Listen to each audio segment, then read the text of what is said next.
عشان أمي العزيزة شاطرة فيها طبعًا، شايفة إن المذاكرة بالورقة والقلم هي أفضل طريقة تبقى هي صح، ومش لازم عشان أنا شايف إن أنا لو ذاكرت بالقراية يبقى أنا صح، إحنا الاتنين نحتمل الصواب والخطأ في نفس الوقت، في الواقع إحنا الاتنين ممكن نكون صح وغلط في نفس الوقت، هتقولوا لي إزاي؟ هاقول لكم.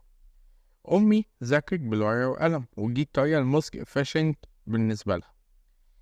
أنا ذاكرت قراية ودي كانت الطريقة الأكثر فعالية بالنسبة لي، فده يخلينا إحنا الاتنين صح في منظورنا. أنا شايف إن أنا صح وأمي شايفة إن هي صح، لكن إحنا الاتنين غلط في منظور بعضنا. يعني أنا شايف إن لأ، الورقة والقلم تضييع جهد على الفاضي، وأنا مش بستفيد وبوجع إيدي وبستهلك حواس كتير أوي، وأنا الوقت اللي أنا هبذله عشان أكتب الدرس ده ممكن أحفظه 3 4 مرات قراية.